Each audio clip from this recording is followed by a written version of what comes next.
Thank you very much. Obviously, you and the President-elect recognize the importance of our efforts in Afghanistan. And given the serious national security concerns in that part of the world, we have to address the growing instability there.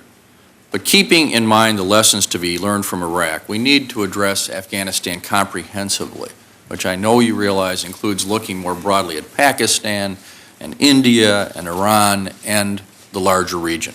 And we need to think clearly rather than simply assuming that more troops is somehow sufficient to turn the tide.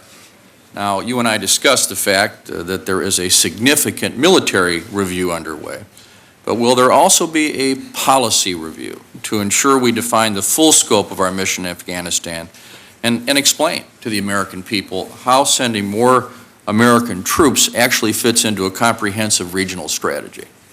There will certainly be such a policy review. It is the highest priority of the President-elect. He has put forth what he calls the more for more strategy, that if there are to be more troops from the United States, there also needs to be more support for that mission from NATO. There needs to be more work done by the government of Afghanistan and the people.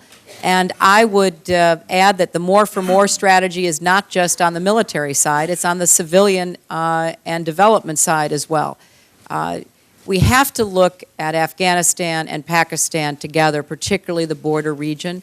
As you were telling me when we met, you personally have traveled along that border. You have seen with your own eyes the elements of resistance and extremism that have taken root there. And it is imperative that we work with our friends in both Pakistan and Afghanistan, because this is not only about denying al-Qaeda and other extremist groups safe haven.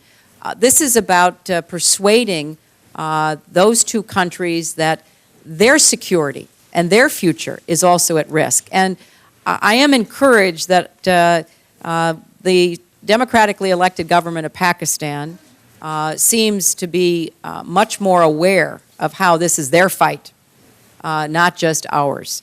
The government of Afghanistan, as you know, the Vice President-elect was just in both countries, is going to be presented with alternatives from the Obama administration that we think are not only in the interests of our overall mission, but in their interests as well. So this will be a collaboration, and the other countries you mentioned are also players to some extent that have to be brought in.